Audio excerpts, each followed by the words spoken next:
আজ বানাবো Goalanda chicken curry.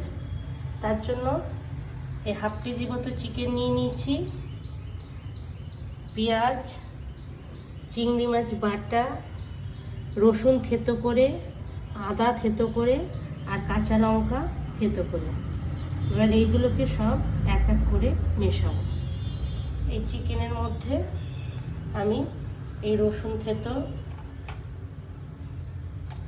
আদা থেতো, লঙ্কা থেতো করে রাখা কাঁচা লঙ্কা,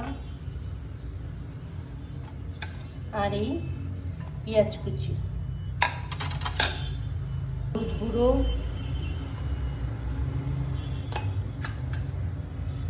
নুন,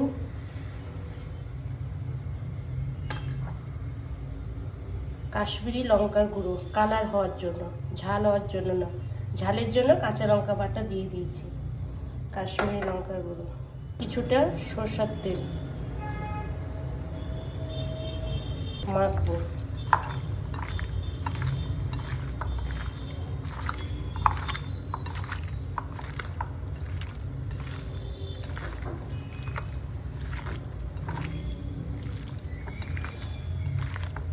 অনেকক্ষণ ধরে মাখবো, মেখে মেখে পেঁয়াজগুলো মশলাগুলো একদম চিকেনের ভিতরে ঢোকাবো।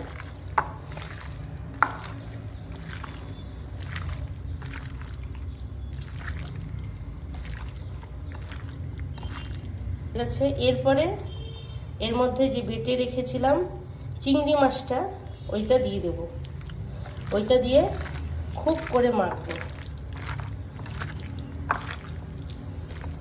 পুরো মাংসের মধ্যে চিংড়ি মাছটার বাটাটাকে পুরো মাখিয়ে নেব। চিংড়ি মাছটাও হামানদিস্তাতে থেতো করে নিয়েছি, আজকে কোনো মিক্সির ইউজ না, সব কিছু থেতো করে।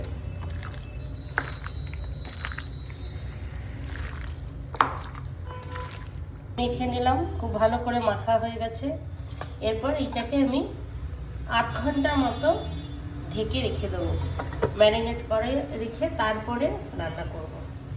এই হলো আমার ম্যারিনেট করা কমপ্লিট হয়ে গেছে। আমি 35 মিনিটস ম্যারিনেট করে রাখলাম, এই অনেকক্ষণ হয়ে গেছে। এইবার এটাকে চাপাবো, করবো না, এই প্যানে করবো। এই এর মধ্যে এবার সরষের তেল নিয়ে নিলাম কিছুটা, ঝাল লাগবে না, একটু চিপে নেব, কারণ জল যাতে না থাকে, জল ছাড়া আমি দেবো।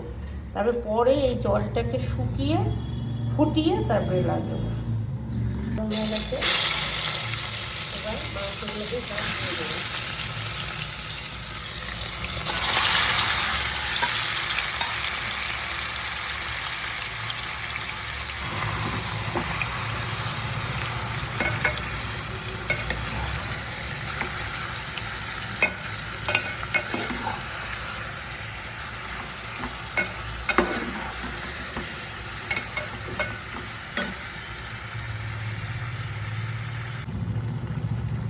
এই কেমন সুন্দর কালার এসছে, খুব সুন্দর কালার এসছে, আর গন্ধটাও ভালো বেরোচ্ছে। এরপর খাওয়ার সময় জানা যাবে কেমন টেস্ট হবে।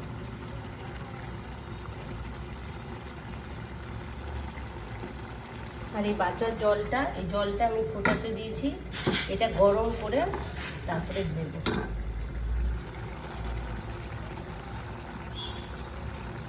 খুব সুন্দর শুকিয়ে গেছে, এবার কিছুটা তেল বেরিয়ে এসছে চিকেন থেকে। এরপরে এখানে আমি গরম করে রাখা এই জলটা, গরম করে রাখা জলটা দিয়ে দেবো।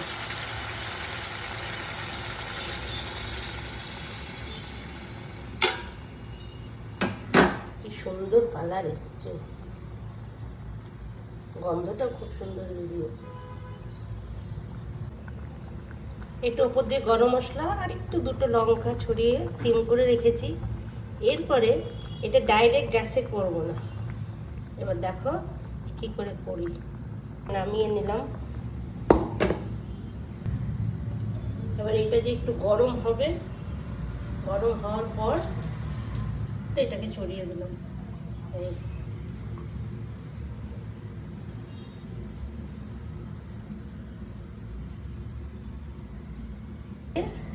এই চড়িয়ে দিলাম, ইনডাইরেক্ট হিটে এখন রান্নাটা হবে।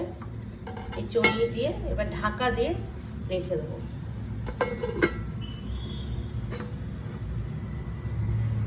খুলবো, দেখি কেমন হলো।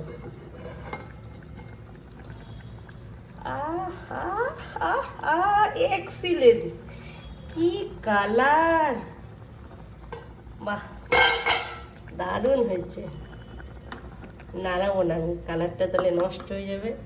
একদম সুন্দর হয়েছে, গন্ধ দারুণ বেরিয়েছে। চলো আজকে গরম গরম ভাতের সাথে খুব জমবে আমার গোয়ালন্দ স্টিমার চিকেন কারি।